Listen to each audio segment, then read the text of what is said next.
Name one other profession that is federally mandated to be 100% efficient. You can't.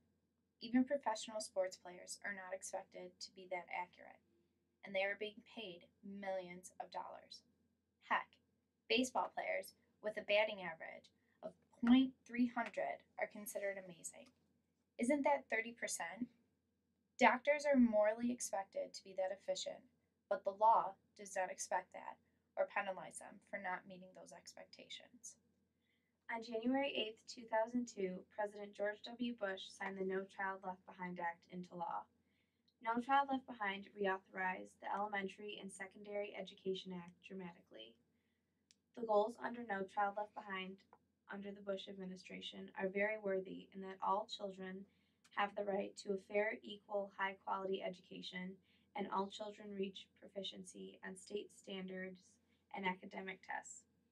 No Child Left Behind was a federally mandated way of collecting and reporting data and attempting to raise educational achievement of students across the country. Ultimately, the goals of No Child Left Behind are of good intention. However, it creates a testing culture where failure is inevitable. Every 26 seconds, a student drops out of school, and a fourth never graduates. This testing culture is creating a huge achievement gap in the American education system. Teachers are being unfairly blamed for the low achievement scores that are being unfairly assessed. Schools, teachers, and students are held accountable to the law under NCLB.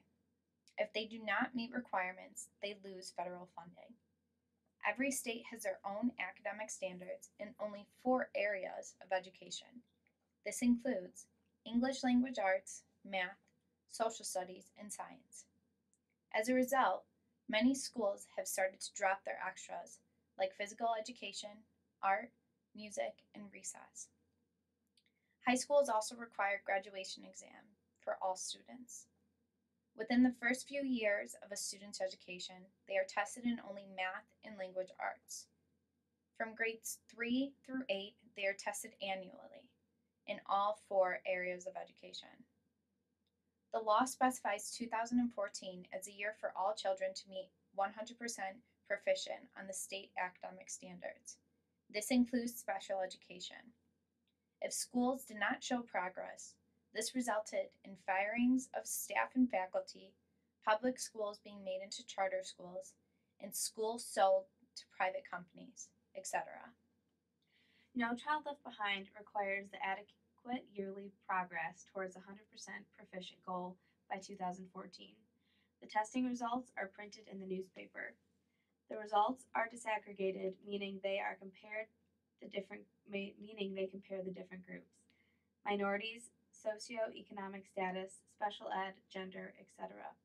The intention is to see the achievement gap most specifically between low performing schools and high performing schools and close it.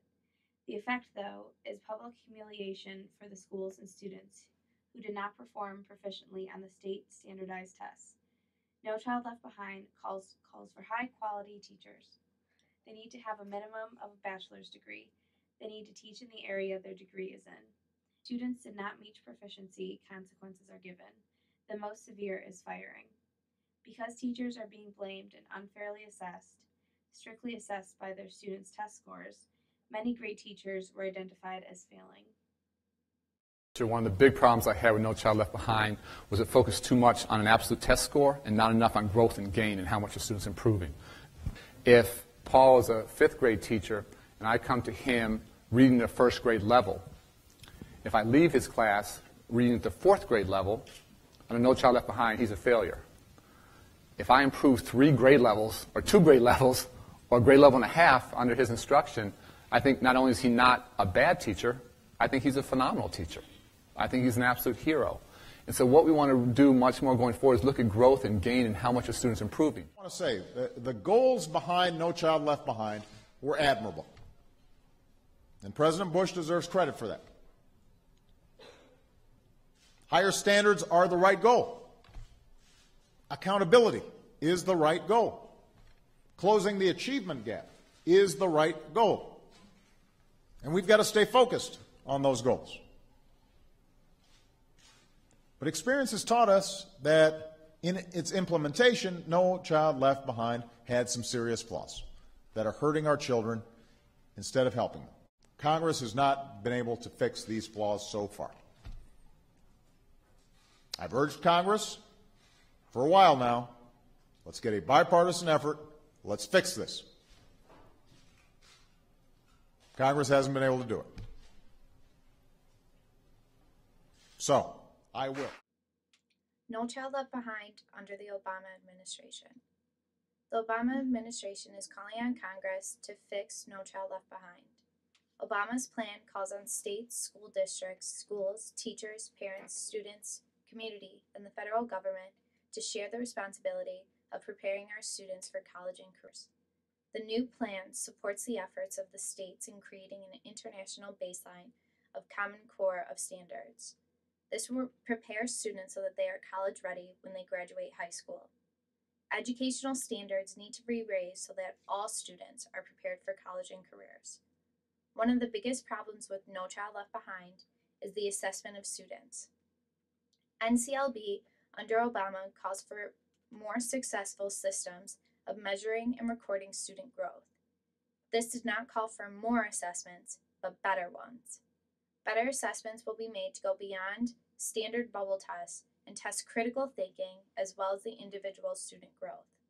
The government will loosen federal regulations on school curriculum. Rather than requiring the same interventions for schools that have not made AYP, adequate yearly progress, only the lowest performing schools will implement aggressive turnaround plans. Schools that are in danger of falling to the bottom or have huge achievement gaps will implement locally chosen intervention plans to close the gap. All schools will be given support to succeed. The schools that are top performing will be recognized and rewarded. They will have greater flexibility with federal money.